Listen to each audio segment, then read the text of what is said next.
Hello, everybody. Violet, thank you for hosting us. If you guys don't know, I can't use OBS. And Violet and I do Ask Your Guides together. And she knew this was a really important subject for me today. And we invited all of these beautiful souls here today to talk our own experiences with cancer and our journeys, and hopes that we, touch and inspire some of you in some way. So I'm Melanie Underwood, a teacher here on Insight Timer.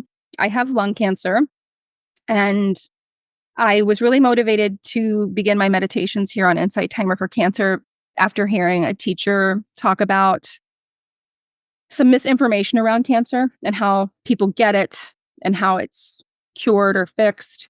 And I do always try to find the silver lining in things.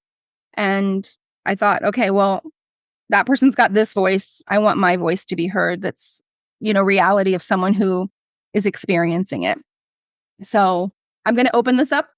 I'm hoping that everyone here is going to share a little bit about their story. You guys are certainly welcome to put questions, comments, all the things in the chat, and I will be monitoring the chat for sure. So Saskia, do you want to start?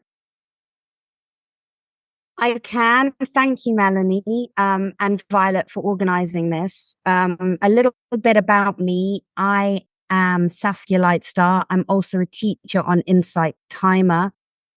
I went through stage 3 breast cancer in 2012. And it was the moment when I started my self-healing journey, my self-love journey, my inner work. It was the catalyst for everything for me, because I think my story isn't so much about the cancer, but for me, what impacted me was when I finished my treatment and the doctor said, it's time to go back to normal. And in my head, I was like, well, how do you go back to normal after cancer? And I didn't have a sense of who I was. I'd lost my hair, I lost my breasts, I lost my femininity, my sensuality, my sense of self. And I had to start from the beginning. And for me, I didn't feel like there was any support for people after you finish treatment. You've got all the support when you go through it. And then they say you can go back. And it's like, well, there's no going back. And I think that's my area that I've focused on. I wrote a book about the subject, about life after cancer treatment. And it was that journey that brought me to where I am now. And I got a 5-year diagnosis. And I think it was a combination of listening to doctors and using pharmaceutical medicine and going on a journey inside of myself and loving myself back to life that means that I'm still here 12 years later. So that's pretty much me in a nutshell. Thank you. Thank you, Saskia. Judy? Gosh, I feel like a newbie here. It's so soon that I was recently diagnosed that I haven't quite absorbed it, perhaps. What surprised me the most about having the diagnosis of breast cancer was I had a lot of other health things going on. I had teeth issues, leg issues, stomach issues. It just seemed like, oh my God, another thing to get through. And that made me realize that my thought process was more like, I wonder how I can get through it instead of fear, because I think fear is one of the worst emotions. And I always had thought if I ever got cancer, that is the scariest thought possible. But now I've gone from a place of being fearful to being thankful. I'm thankful that it was found early. I'm thankful that modern medicine has incredible processes that will help me to kick it, that I should have a good outcome. I mean, there's always the thought it'll come back, but I had surgery, a lumpectomy, a month ago. I still have radiation to go through, but I'm coming out the other side. So I think the message for me, since I help people with grief, that was a big part of my life, is whenever I have to challenge myself in life, what can I learn from it? And how can I inspire and help other people that are going through it? So I feel like this is a great challenge that will broaden my life experience, and I'm going to just stay positive. Thank you, Judy. Judy, I think you are, your music is so uplifting and very helpful, and I appreciate you. You're the best. I was thinking maybe I'll write a song about this, but I actually had an injury last year, and I wrote a song named "Take My Hand." And I feel like that song fits this too, because we can lead others by taking their hands. But then sometimes when you're going through something, you want someone to reach out a hand and take yours to guide you through. So that is what we do as teachers. Yes, thank you. Monika? Yeah, hello. Thank you so much for having me. I'm Monika Loe. I'm also a teacher on Inside Timer. And I had a breast cancer diagnosis in 2021. So I went through all the treatments. It was a triple negative breast cancer, so it was quite risky. And for the first time in my life, I was really in shock and wasn't sure whether I was going to survive, because they said that the chances that the chemo treatment would help is just 60%, and I like more like 99 or 100% security. And so I went through a real shock, and it was really difficult. And it was especially difficult because it was right at the moment when I wanted to take a time out from my work, and I really wanted to change careers and do whatever my heart wanted me to do. And I had this diagnosis, and the treatment, it was more than 1.5 years of treatment. And today I am cancer free. So I'm really lucky and happy about that. And what's really my heart's desire now is to share the things that have helped me, knowing that it's not the same for everybody. And I was also already, before I was a yoga teacher, and I had no idea how someone feels that has fatigue or pain. And I try to participate in yoga classes and online, and it was so frustrating. And I was, and all of these experiences showed me that it's worthwhile, that now that I have gone through all of that, to try and share the kind of practices that would have really helped me at that time. And that's why I'm on Inside Timer now. So I'm quite a new teacher. I only joined as a teacher I think it was back in February this year. Thank you, Monika. Weston? Yeah, thank you, everybody. I'm Weston McWhorter. I don't want to tell this story. So I've been a meditator off and on for probably about 20 years or so. And I have always turned to it as a practice for grounding and centering myself. I also believe in the power of connection in meditation, and also clarity and inspiration that comes through that practice. And when I came into this year, my word of the year, as I was sort of contemplating that, was integration. My healing journey really started in 2018. Had a rough entry point, say several dark years of the soul. I went through my second divorce. I lost a business simultaneously. I ended up filing for bankruptcy after that, as a result of kind of all that catastrophic fall. And then, of course, in 2020, when the pandemic hit, ended up losing my job and suffering like a really long period of unemployment or underemployment. So coming into, well, really in 22, I began a deep period of self-inquiry and personal growth, and diving into these practices that have been supportive for myself over the years: meditation, journaling, prayer, things like that. And also incorporating into that some plant medicine work as well. And so coming into 2024, I was at a place where I felt like I needed to really integrate everything that I've experienced over the last couple of years. And my partner moved in with me in January, and it was shortly thereafter that I got my first opinion about a lump that had formed in my neck. And the doctor, without having a biopsy and an official diagnosis, his opinion was that I had an HPV-related oropharyngeal squamous cell carcinoma, which is a really long, complicated word for tonsil cancer that had metastasized into my lymph node. I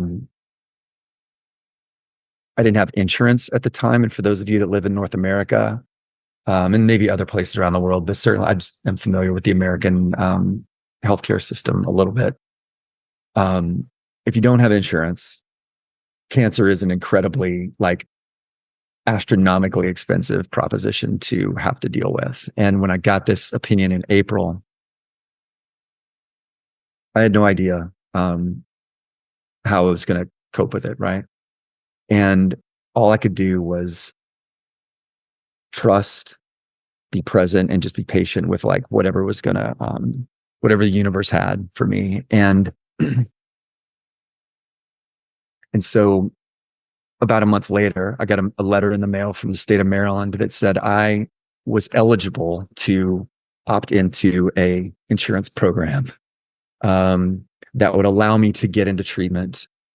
I found a plan that was affordable and would cover most of the or many of the costs related to treatment. So I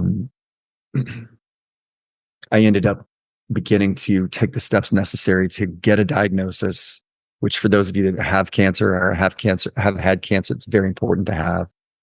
And I am now halfway through a 7-week course of daily radiation treatments and weekly chemotherapy treatments. And, the prognosis for my cancer and the outlook is very positive. I was diagnosed officially as stage 2 or 3, which has a little bit lower survival rate. But what I'm learning is that it's largely an academic measure, rather than like a proven prediction of outcomes. And personally, I believe that I have a lot of thoughts, and I'm going to answer this along the way, but there's a reason this cancer is in my throat. There's a reason that it's being cleared from this part of my body. And I believe that a lot of that has to do with obtaining ultimate clarity and alignment and integrity with my purpose in the world and my ability to speak clearly about that, So I appreciate your patience today. I am a little quiet and I do have to kind of like take breaks, but I'm so honored to be here and so grateful to everybody who is on the live today. And I just hope we can all serve you in whatever way is helpful for you. So thank you. Weston, the first thought I have is connections. And I have a friend whose husband went through the exact cancer you're going through. Yeah. And it's been 5 years and he's doing well. And not to put you on the spot, but I'm happy to check with him if you want someone to speak to that can talk. That's great, Judy. I mean, it's yeah, with this cancer in particular, like so many men have come out of the woodwork, like whether they follow me on social media or otherwise, is saying, I'm going through the same thing. I've been through the same thing. So I appreciate that, Judy. Thank you. Sure. Support is important. 100%. Yeah. And Oh, sorry. No, No, you go can, ahead. Melanie. well, I was just going to say that I've talked to Weston because Weston has been very inspirational to me. Just because most of you know that I'm somebody, like, I'm super open-minded, but I'm very controlling. And I've really admired how Weston is really sharing so much and laying it out there and being vulnerable. And I had said to Weston, I think it's really not talked enough about HPV cancers for men. And as a mom of 2 boys or men, I worry that we sort of don't share that story, and how grateful I am for you for sharing that story. Yeah, thank you, Melanie. And for anybody that's been on the Monday morning mastery meditations that I've done over the last few weeks, I appreciate you riding the emotional journey with me too. So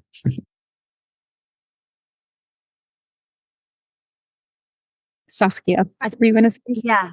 Yeah. Well, I think what resonated with me, Weston, was how you understand why it was where it was, and that there was a purpose to it. I really relate to you, because if I'm 100% honest, I too spent the majority of my life, pardon my French, but it was a royal shit show because of the upbringing and the childhood I had.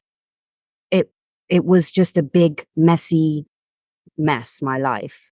And I had an eating disorder for 15 years. And very often I would say, because I was sick and I didn't know any better, I would rather get cancer than get fat. In my diseased mind of having an eating disorder, that's how lost I was in my disease. So when I got diagnosed, it didn't, obviously I was blindsided, but at the same time, it was like, how could I be surprised? Because I'd literally called it in. And I really felt that the universe took away my hair and my breasts for important reason, because I had so much self-hate. I based all my worth on my physical appearance. And when my breast was taken from me and my hair was taken from me and I was bald and I had no eyelashes, I couldn't rely on that. And I had to find another way to find my self-worth. So what was the worst thing that ever happened to me turned out to be the best thing that ever happened to me, because I found a way to love myself, which I'd never found before. And I had only found that because of what was taken from me through cancer, if that makes any sense. yeah, totally. Yeah. I was just going to share that what's come through for me in the last, and I'm processing this in real time, right? Like every day, every week that passes in this treatment course. And the thing that really came through for me over the last week is that, we're in relationship with everything in this universe, right? Beginning with our bodies first, and I have had such a misaligned relationship with my body, and my voice and just how I see myself for decades. And this is such a potent time to look at that, all the relationships in my life, whether it's food, money, partners, parents, children, work, everything. And to really say, like, to bring this voice back online and say, how do I bring myself into alignment with all of these relationships, so that moving forward into the second half of my life, I'll either have a deeper awareness of where I kind of fall out of alignment, and maybe catch that a little quicker, so that I can kind of like come back as quickly as possible. I definitely understand that. When my mom died, I will never forget, I'm from Virginia and I'm living in New York, and I was driving back from Virginia and I felt this lump in my throat. And I thought, okay, it's just anxiety because my mom just died. But I went to the doctor and it turned out I had some thyroid nodules. And, to me, that was really very closely related to my mom's dying, because I was stressed and it really brought it on. And for me, the type of cancer I have is really different than most cancers. It's called neuroendocrine. It's based on your endocrine cells. For many people, it can occur anywhere from your throat to your rectum. And believe it or not, the best place to get it is in your lungs. And when I was diagnosed, the doctor said, "You have the best of this type of cancer." And I was like, "Oh, okay. That sounds interesting." But the lungs are associated with grief. And my dad just died.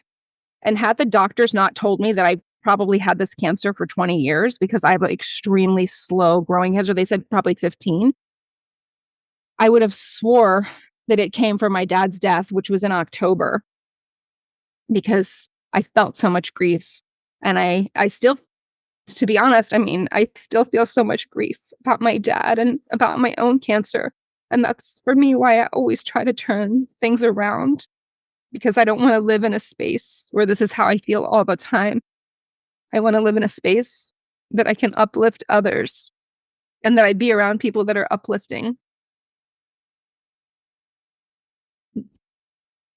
But you are uplifting. We don't always have to inspire by coming out the other end. We can inspire as we're going through it, because then it's even more real. And that's what really touches people. I was just going to add that I hate to even think that good things come out of cancer, but really good things have happened for me. I have much more intimacy with my children. All of a sudden, I'm getting constant loving phone calls. Who knows how long that will last, but I'm holding on to that. I also had a feud with a family member, and it's very ironic because she had cancer a year before me. And I told someone that she didn't want me to tell, that I had no idea. She didn't tell me not to. And of course, I told her I was really sorry because she didn't want the wife to know. And it was just so awkward. And she said, "I'll never forgive you." And I was really upset. There was nothing I could do to make amends. And she was quite mean to me. And I just had to let that go. But flashing forward, when I got my diagnosis, I decided to reach out and tell her. And she wanted to be supportive of me. And even though I don't know that I felt trust after being hurt, I decided to let this be a healing situation. So now we're back in the fold. And I think, there's a purpose for everything. And I'm glad for how it worked out. Yeah. I think that's a really important reminder. There's a purpose for everything. Yeah, it's so true. And as humans, we are meaning-making machines. And so we do have a choice in each moment of like, what is the meaning that I want to attach to this? And does it serve me, in the end? And so I'm grateful for this opportunity to learn from this teacher in my body and see what comes out on the other side. So, and I trust, Judy, that it'll be the same experience for you. And those fractures, I think that happen within family, can be healed. If people are well, I won't say that as a blanket statement, right? Because some relationships are more difficult than others, but there's a real opportunity for healing there. So I'm excited to hear that your children are connecting with you. Yeah, I'm having a 65th birthday. And 5 years ago, I had a little party for myself, and my daughter just said, I'm not comfortable. I'm not up to it. It's too much stress for me to meet your friends. She's, almost 30 years old. Or no, she was 28, 25. Anyway, flash forward this year, I'm turning 65. It's 5 years later. I decided I'll make another party. And she's out of state. And she said, "I'm flying in for your party." That's amazing. It's interesting. I'm getting all emotional. This is a side effect of cancer for me, that I've been so emotional. I think what it is I put so much weight on the fact that she didn't come, And it was so interesting because I think I had a better time without her there, with my friends. I could really be myself instead of worrying if she was comfortable. But I felt so hurt because it was different with me and my mother. I didn't mind meeting my mother's friends. So I had all this expectation that leads to disappointment. And this time I had no expectation. And the fact that out of her own heart that she really felt it was so important to be there just really touched me. Mhm. I do think most people, when they realize that someone has cancer, are like, I'm going to be back. I'm going to let the things that got in my way stop. And I have a very close friend who has cancer, and she won't let me tell anyone because she has shame tied into this because she has cervical cancer. And she said, everyone's going to think that I was a whore. And I said, I don't think anybody's going to think you're a whore. And she's like, no. She's like, people ask you all the time, did you smoke? And she's like, they're looking for something to blame it on. And I don't want anybody to know that if they find out I have cancer, I'm not telling them that I have this type. And she doesn't. She tells them she has uterine because for her, it's so tied up into her sexuality. And I said to her, if that makes you a whore, I don't want to know what I am. I lived in New York City since I was 20. And I feel a lot for her because she is not really able to go through this experience completely because she has a lot of shame. And before we went live, this is where I'm going, Saskia. You talked about shifting the narrative a little bit. And you have some really beautiful meditations on Insight Timer. And I would, if you remember what you said earlier, I would love for you to sort of repeat that because I think it's an important thing for people to hear. Thank you, Melanie. I created an audio, I call the work I do audio healing journeys because I believe we're all powerful enough to heal ourselves. But it starts with self-connection and changing our perspective and the way we've thought about things our whole lives. So I created an audio healing journey for the chemotherapy treatment because when I went through treatment, I just felt so alone and so lost and so terrified, and I had nothing to hold me through it. So I created a journey whereby you use your imagination and imagine that the chemo that's going into your body is pure gold and it's transmuting any dis-ease in your body into gold. Because I do believe that we can change our perspective of what we're going through. And, a lot of people are like, chemotherapy is poison and radiation is destroying your body. And yes, you can absolutely look at it like that, but I didn't choose to. And people judged me for choosing the route that I took. Chemo to me is a miracle created by geniuses that is helping us live longer. And if I build a loving relationship to the experience I'm having with that chemotherapy, it's only going to make it more powerful. Same with the radiation. I used to have it like you, Weston, every day. And it was like this radiation in my imagination, because I'm not medical, I'm a creative. It's like it's zapping anything that's holding me back from living my greatest life. It's just going, go away, go away. And I changed my relationship to it. So it was empowering me and it was making me stronger instead of I'm putting poison in my body and I have to take this medication and it's so bad for me. Your body is stronger than you think. And it can work with the chemo. It can work with the medication. It can work with the radiation and your imagination and the way you feel and culminate the whole lot together to make it a really powerful healing on steroids, if that makes any sense. Yes. And Saskia, I love more than I'll ever be able to tell you that you made those. My type right now, I don't need radiation or chemo because mine would be done surgically, and they did a surgery in April and they probably have to do another one.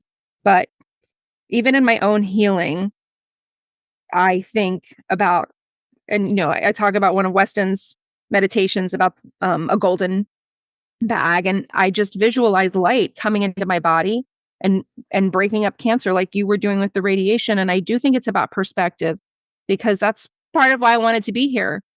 Everybody's entitled to make their own choices, and chemo and radiation are miracles for many people, and they save many people's lives. And poison, toxic, yes, it still is a lifesaver, and everybody is entitled to make that choice. But turning it around, and you said earlier, it's alchemy. And I think that's a really beautiful way of looking at it, because it is alchemy. It's life-saving for so many. I was actually going to share before we jumped on the live that every time my chemo nurses come in with my my bag of cisplatin, I ask them if I can hold it and just say a little prayer over it before they start the IV. And they're always like, wow, totally. I've had the most incredible interactions with my chemo nurses during this journey. It's been really beautiful. So yeah. I'm feeling. I absolutely love that you do that. I wish I could be a fly on the wall and watch the nurses' faces when you're meditating with your chemo. I think that's amazing. Yeah. I was going to say that I'm feeling for you, Melanie, that you're dealing with grief on top of this. And I know that I miss my parents, and I think of them all the time and how much they love me, even though they've been gone a while. One of my favorite songs, Beside Me Always, With Me. That's one thing that I do to help myself. Because they may be gone in spirit, in physical presence, but their love never dies. I know that. And I thank you for that. I mean, I think the hardest part is my dad and I are like two peas in a pod. And we talked every day, 3 or 4 times a day. And I did it willingly and lovingly, because he was just this larger than life person that literally sort of brought so much beauty into everyone's life that he touched, including mine. And it was unexpected that he died. And even at his funeral, people said wow, I never thought your dad was going to die, because he had that kind of amazing, vibrant energy. And what I'm about to say sounds oddly selfish and very weird, and I'm aware of it. But in many ways, I'm not glad my dad died. But I don't think I could have actually told my dad I had cancer, because my dad was so incredibly empathetic. I don't think I could have brought myself to tell him, because I think I would have lost my shit, and I'm not good at losing my shit. So, and maybe that would have been healing, but I do know, whenever I'm feeling like shit, and I have to say, I have been feeling it a little bit more the past couple of months, just because I've been I don't understand.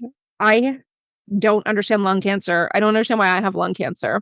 And that's been a process that I'm trying to grieve and go through myself. But I always call in my parents. And I'm a big believer in that, because I know they're with me. And I'm just hey, I need you right now. I need you to be there. And it's very much a guiding light for me. Keep having those conversations, even though they're not there. I can hear my dad's voice. I literally know exactly what he would say to me. Keep having Yeah. There's been a lot of really beautiful comments. I don't know if you guys have seen them. Stella actually just wrote, "Thank you all for this validation." And I think for me, that's definitely one of the reasons why I wanted us all to come on here, is to help others feel appreciated and seen and validated. And, Saskia, what I can't even say how powerful your meditations are, and for people to use them. But if anybody else has any words of wisdom that they want to share for all the other people in here, I know there's some people in here I know that have cancer and that are also recovering from cancer. Then Stella also wrote, "My mantra this year is, this medicine is transforming every cell in my body, making me whole and well again." Yes.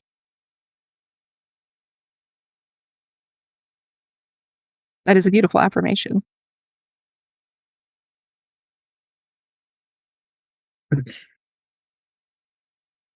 It's hard not to wonder, why did I get this? Or what did I do? I think that's a natural process that we can start out with. But then it's just acceptance. This is it. This is what I'm going to get through. And I'm glad that I was able to go there rather than self-blame. But people say that, just like with grief, they say the stupidest things. Somebody was saying, aren't you going to go on this program of eating this and that? And it's just so frustrating. I guess until someone else goes through it, they really don't know what it's like. Yeah, Do Judy. you guys? Oh, sorry, Weston. No, go ahead, Saskia. It's okay. Are you guys familiar with the work of Gabor Mate in that diseases like cancer can be psychosomatic? And if so, what are your guys' view on that?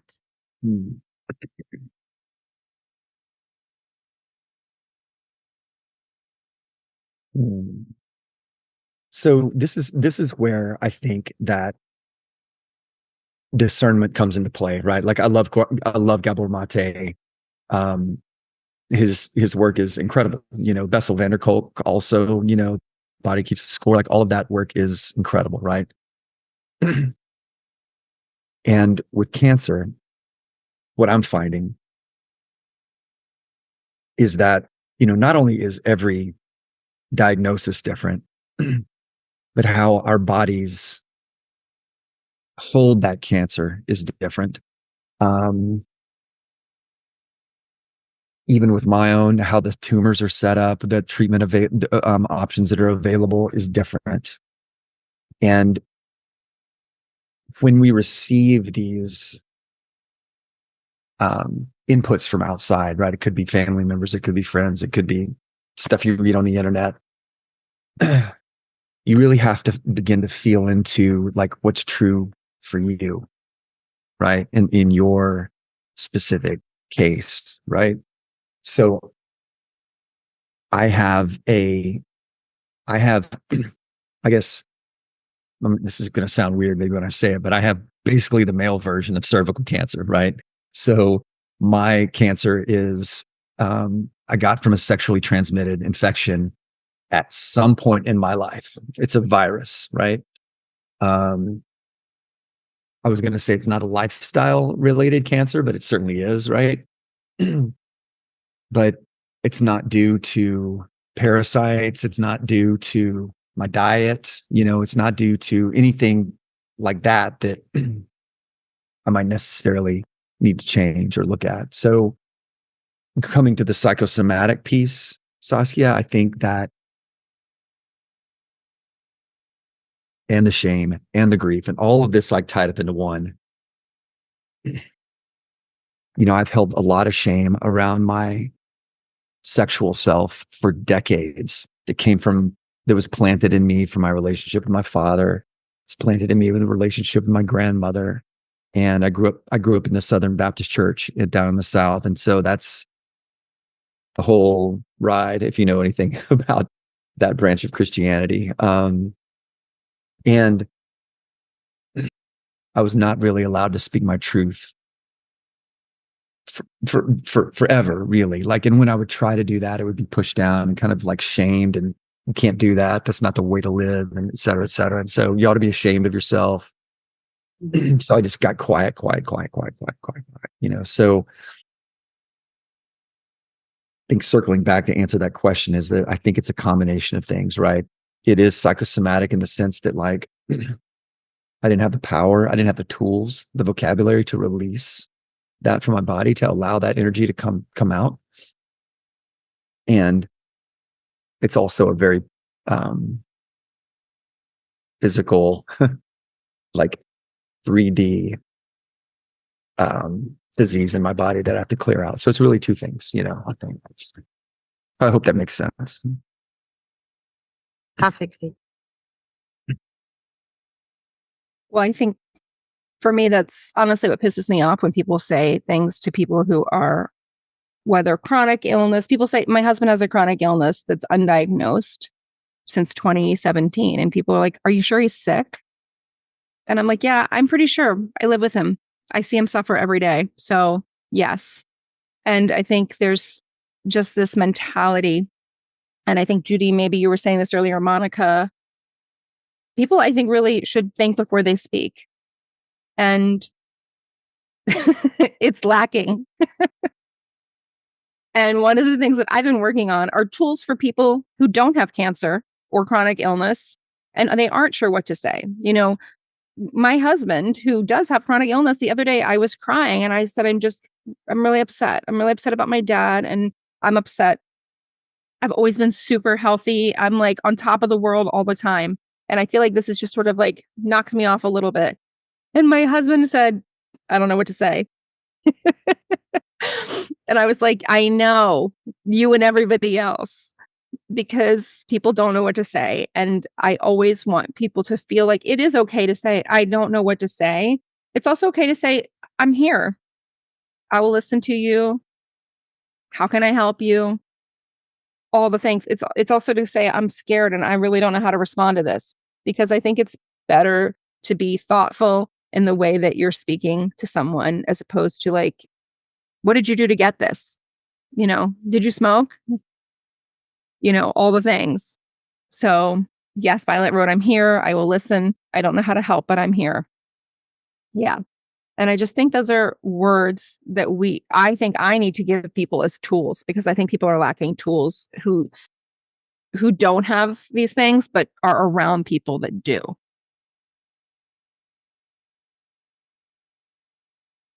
Inga said, my grandma had breast cancer, and even now she says things to me as if she didn't have it. And Christina said, thank you so much for all of you coming together today and sharing pieces of your journey, feeling less alone in the way I process losing a loved one and also dealing with treatment. I am grateful for the tracks that spoke to us, cancer patients in treatment, during this terrible, scary, lonely, transformational part of our journeys here. Thank you all for your braveness and sharing pieces of your heart. I am feeling more understood now.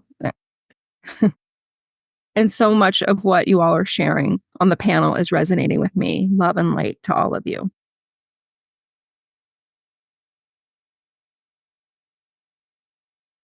Yeah. I wasn't sure I had that much to add to this session because it's so new still for me. I'm like shell shocked, but I'm also not scared. I'm just like one foot in front of the other. And compared to a grief journey where I was crying all the time and at my lowest, darkest point, I think that has helped me in life because I've already been to the darkest of places. So nothing could be darker than that. And I came through it. So I know I'll get through this. And even if I don't, I'm not even afraid of dying. I feel like I just have so much more living that I want to do. And it's not going to stop me. I'm going to continue doing what I love, even as I go through treatment. I think that's actually a really beautiful point to bring up, Judy. And maybe, you know, we can sort of pass this around the group is, you know, what is your vision for your life on the other side of this? You know what I'm saying? Like, and I'd love to hear from, even if it's not like really well formed, but like, what is your vision for yourself on the other side of this journey? You know, and can you hold that highly so that, you know, even in the darkest moments where you're feeling pain or you're feeling all the emotional roller coaster, right, that you still have that North Star that you can hold on to. I'm just curious if you guys would feel like discussing that a little bit. Well, Weston, that's kind of what just gets me through every single day. And I think that's what pisses me off because I feel like there's a bump in my road. I mean, I have always meditated, but I am very much a type A person. And I'm like, I'm doing this, it's done. And so for me, it's an opportunity to slow down because I am all in on everything I do. But that's what's carried me through is, you know, for me, if you aren't familiar with me on Insight Timer, I teach mindful cooking and intuitive baking. And cooking is something that everyone does almost every day. And when you're doing it, you can use it as an opportunity to really be mindful because you're using all of your senses. And it can really help people cope with anxiety, with the things that you feel. So I always worked with adults. And about 7 years ago, I wanted to start working with kids because I thought adults tell me every day I'm making an impact in their life. So if I can do that, imagine what I could do if I could catch this human before they get to this fucked up stage.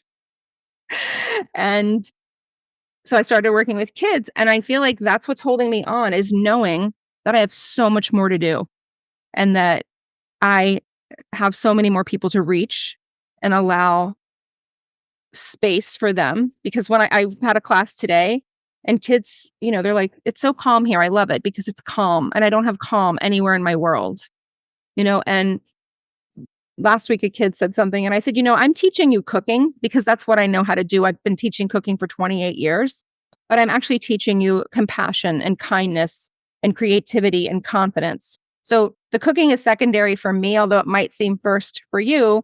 I'm teaching you about how to be a beautiful human. And so that's what keeps me going every second of every day. And when I really, like yesterday, I didn't have a great day. I was feeling a little bit blah.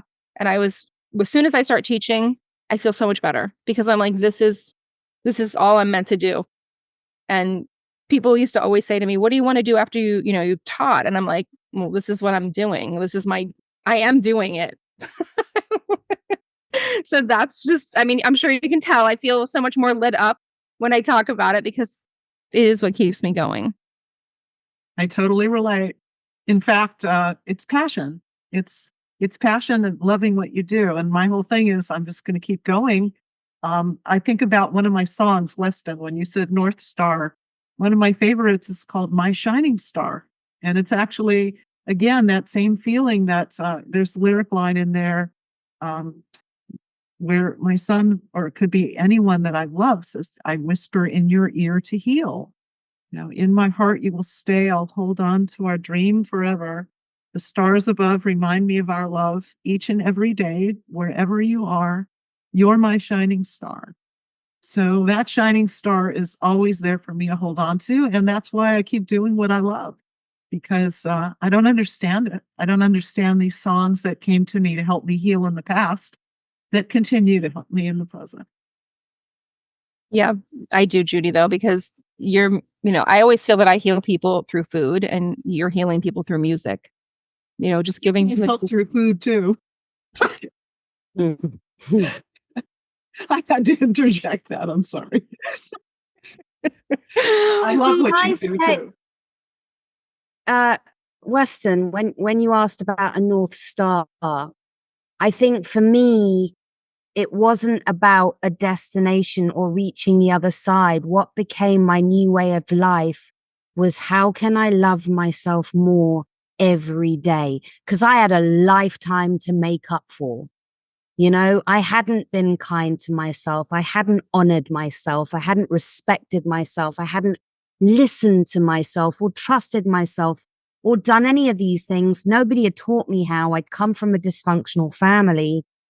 And so now every day I use everything, everyday activities, whatever, as a way to heal myself more. So if I'm going for a dog walk and it's windy outside, I use that as an opportunity to scream at the top of my lungs because I want to get out whatever it is I'm always pushing down. And now anytime I have an opportunity to cry, I don't wipe away my tears anymore like I'm ashamed or I'm trying to stop them from coming. I'm like, this is a release. This is healing.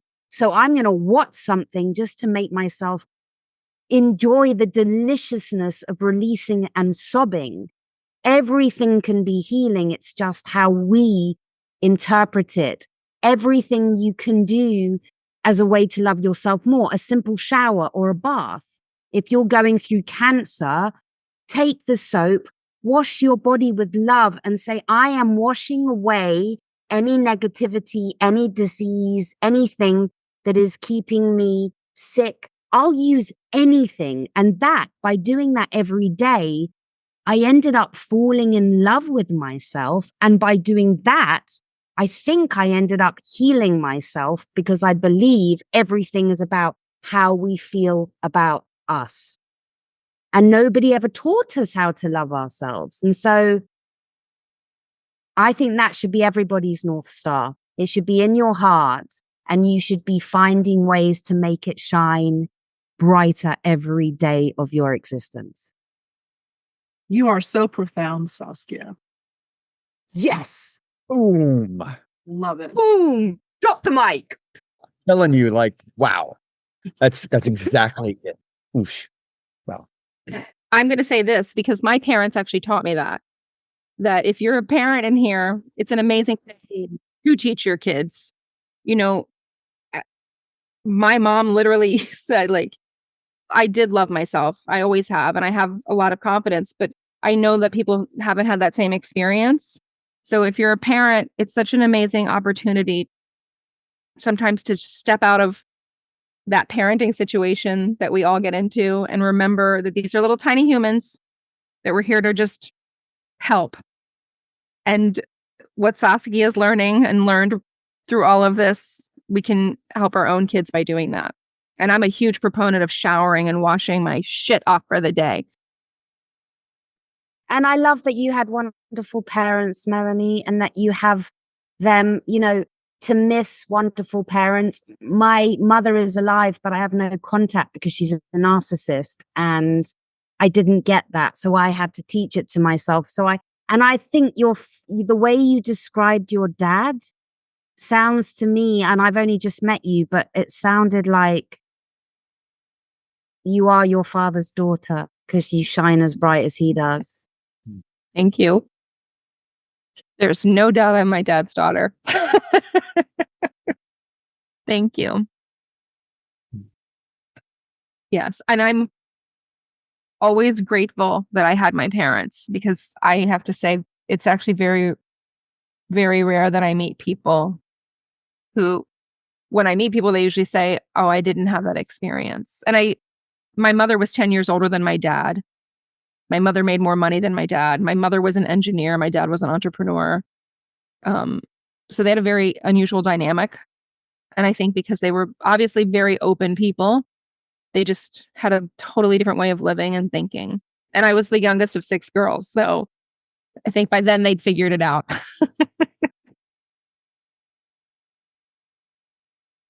Monika, what about you? Yeah, I think, I mean, what Saskia said about self-love, that resonated a lot with me.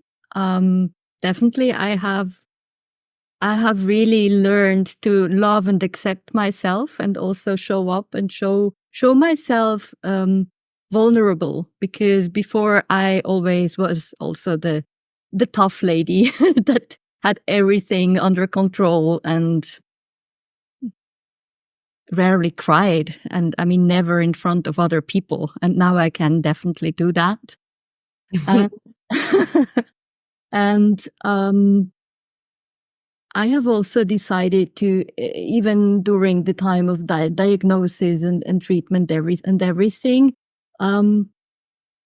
just be open and talk openly about everything. And I my experience is that made it easier for everybody.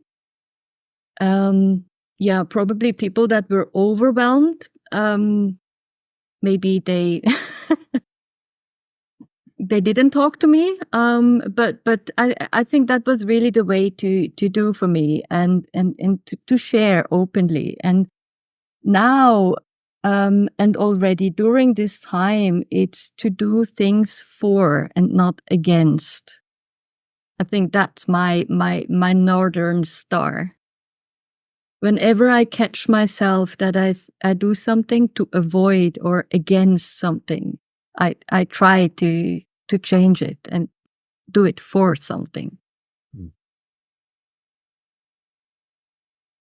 I think that's important. I know I just had my first PET scan, and I have to have an MRI with contrast, and everyone has been coming at me with everything. So I was like, you know what? I'm not doing this MRI right now. Because I told my husband. That's the only thing I have control over. I'm going to do it when I'm ready, because that's all I can control is that moment and that opportunity. And I think that was the only thing that was giving me a sense of like, I just need a little bit of calm and peace. And I feel like in this journey, there's very few opportunities for concrete examples of that. Yes, dropping into ourselves and rolling with it and going with it and accepting it. But I needed something very concrete. I just don't want it to be where cancer defines who I am. That that's the first thing that people will think of when they talk to me. Or I just want it to be something that I'm going to get through and then move on from, and just look at it as another part of my life. But that is not who I am.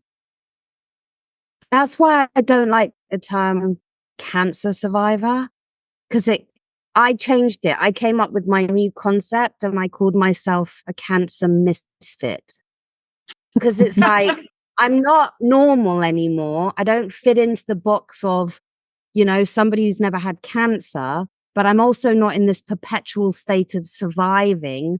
I'm just a cancer misfit. I don't have to fit in any boxes.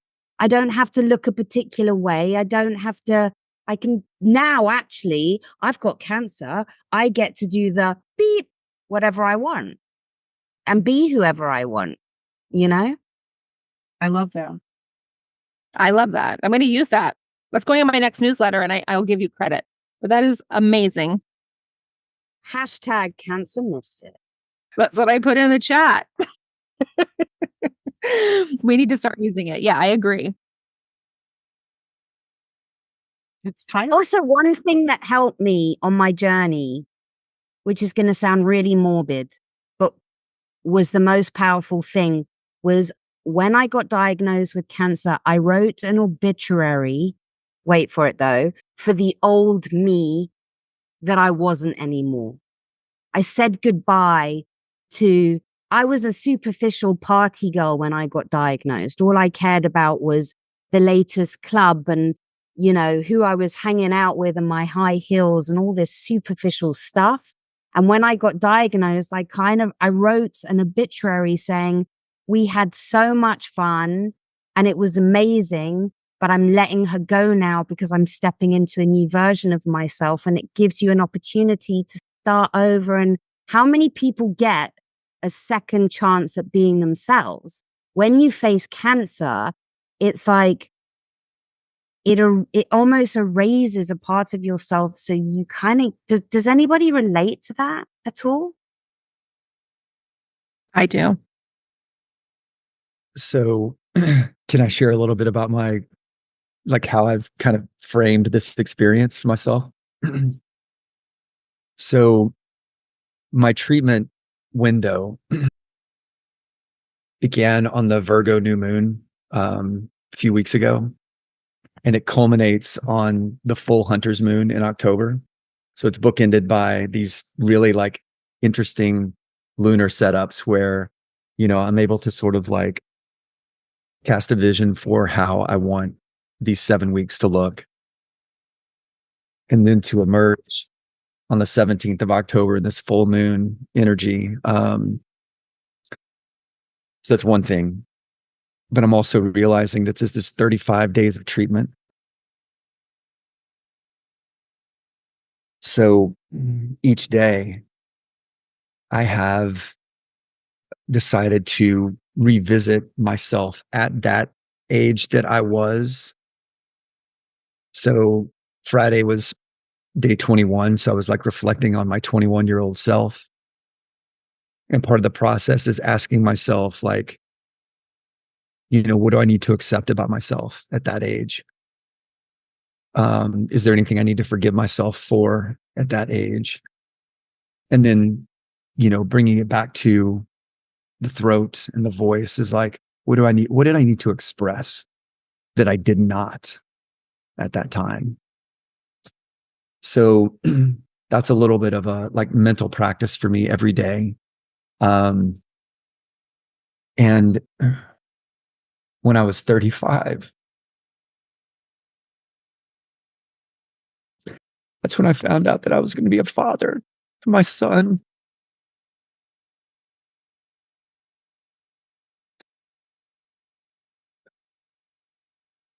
And so just knowing that, like, when I found out that news, it was like the greatest day of my entire life.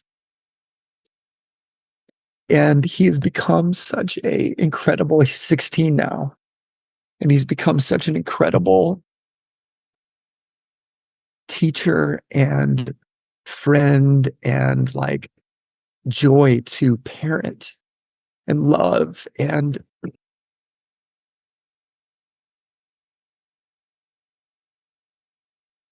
so I think that, for me, like, yeah, if there is a North Star or like that vision, it's like,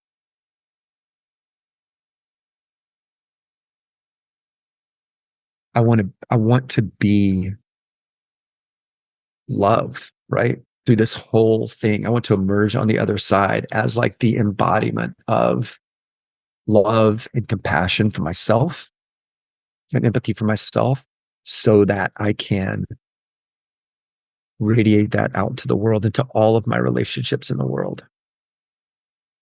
As far as that reaches, from like my body to my relationship with my partner, my relationship with my children, my relationship with my community, my family, and like Mother Earth, so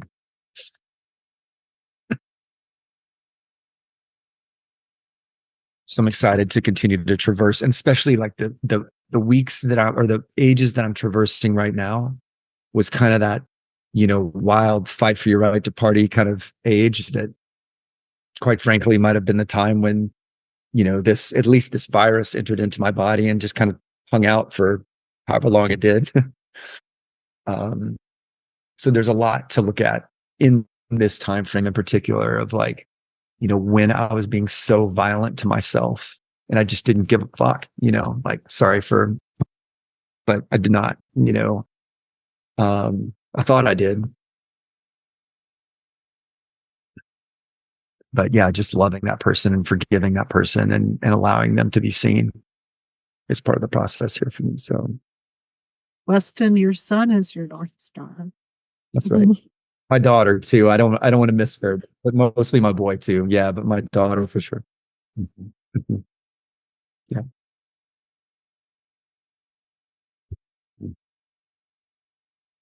Well, I can't believe that an hour has come and gone. And I really want to thank you guys for being so vulnerable. And you may not have been able to see the chat because I'm reading it. And I can't tell you how many people have had so much impact from this conversation and all the appreciation that everyone's feeling about the vulnerability.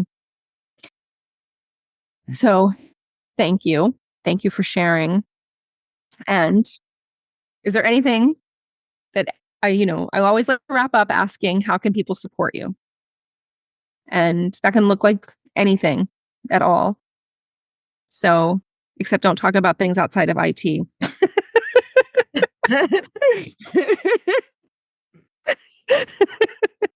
Humor is great. That's actually one of the best things to get through anything, is to find humor. I was gonna say, you can talk about whatever you want. Don't worry. I'll edit it out before I upload it. Well, I have a workshop tomorrow called Take Your Power Back. And so if anyone in your past, because I had a lot of people that did it to me, in your childhood, maybe it was your parents, a sibling, a bully at work, whoever made you feel small and insignificant and insecure and less than, then I have a workshop tomorrow where by the end of it, you will stand fully back in your power and you will not take shit from anybody else, pardon my French. And that is tomorrow at, I think, 1 p.m. EST time. You're a rock star. I wish. Judy, what about you? I feel like I've said all that I could say. Words are important to me, so I don't want to ramble. I just think about that what helped me heal from grief. I mean, that was the journey that really transformed me. So you were talking earlier about an opportunity to become a new person. That was me at age 50 when I started playing the guitar again. But I just feel that I'm so happy that I can still smile, because I don't think I smiled during horrible grief, but no matter what, I've kept my smile through it all. That's a lyric line of mine. And I just think that's my shining light to get through things. It's not artificial. It's not like, I feel such joy to be free. My first transformation, I'm still riding a wave of that. So I think that confidence and optimism just paves the way for me. Do you have any lives coming up, Judy? I try to do it every week at the same time. I do Sundays at 6 p.m. Pacific Standard Time. I did cry during a live, not my last one, the one before. And I had the most loving audience. They just still care about me, even though I could not sing. I kept trying, and it was pretty tough. But then I realized that those tears are healing and they needed to come out. So I'm accepting all parts of this journey. And I had a live last week and it was fine. So I'll be back on Sunday tomorrow. So we'll see you tomorrow. Thank you. Monika? Thank you. I think I have also said a lot already. I mean, not a lot, but all I can say. Maybe one thing that I would like to share is that something that I believe was kind of a mistake that I made is that I believed that I need to relax a lot. And yes, I still believe one needs to relax a lot, but it's also about energizing. It's not just relaxing, because it's also the uplifting energy. It's really both. So that's maybe one thing that seems important for me to share, because I didn't know, because everybody said, you just need to relax. And for me, that was not true in the end. And I would love to see people at one of my yoga nidras I do. So it's about relaxing. I do a monthly yoga nidra in English. The other lives I'm doing, I do in German. So if people in the audience speak German, most welcome to join. I mean, everybody welcome to join, but the English one makes more sense. The next one is on the 4th of October. Which is a Friday. But it's my evening, so it's your afternoon. So I guess it's 9 p.m. my time. So it must be around 3 p.m. yours. Yes. Thank you. Weston? I think what would be most supportive is, just the energy, the thoughts, the prayers, for complete and total healing through this process. I've noticed that I've really needed to conserve my voice. And so, the lives that I was doing on Monday, I've kind of set those down for now, just because I really want to, the invitation here for me is to listen and receive in a lot of ways, and so, in the meantime, I guess, maybe follow my profile on Insight Timer, because, this journey will end for me in mid-October, and I'm going to go into a healing phase, and probably coming back with those lives in November is a big part of my intention. So, I'm just really so grateful for the opportunity to join today and just receive wisdom and insight from everybody here. So, you're very inspiring, Weston. Oh, thank you, Judy. Thank you. And your podcast is beautiful. Thank you. Yeah, I didn't know if I could talk about that on here, but maybe just visit. You say whatever you want. I will edit it when I upload it to Insight Timer. Don't worry about it. I follow his podcast, and I keep telling people in the chat it's beautiful. So maybe the invitation here to keep it on the IT tip is check out my profile. hit the link tree in there and have fun.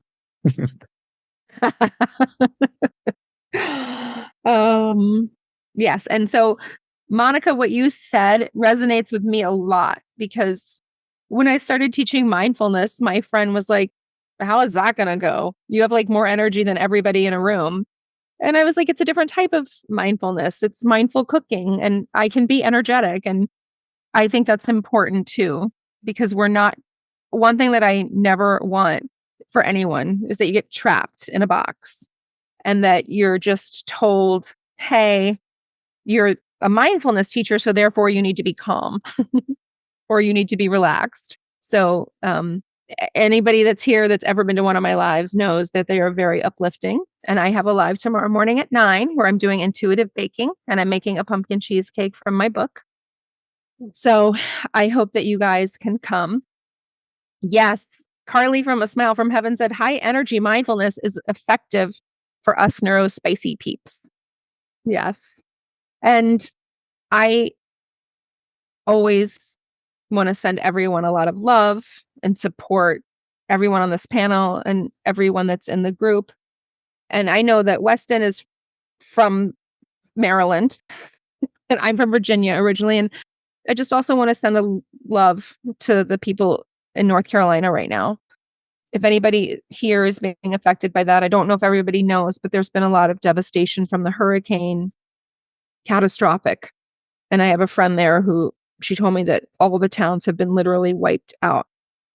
So just sending love and healing to us, to you all, and to the people there. And Violet, I love you so much. Thank you for all that you do for Insight Timer, for me. Violet and I just met in when? January? I don't remember. First time I saw you live was in January, and the first time I saw you in person was in April. But it definitely feels like Violet and I have known each other many lifetimes, and I value you so much, and I appreciate you. Don't make me cry. You know, I'm a crier. I value you and I love you, and I'm happy to do this. Thank you. Thank you, everyone. Thank you. Is anybody going to add anything, or am I ending the live? If anybody wants to say anything.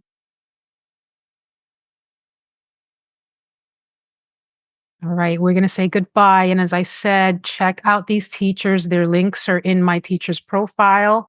The replay is going to be uploaded within the hour because, you know, I'm compulsive like that. And that link is also in my teacher's profile. So thank you, everybody that joined us. Thank you to all these beautiful teachers for sharing these amazing stories. Bye.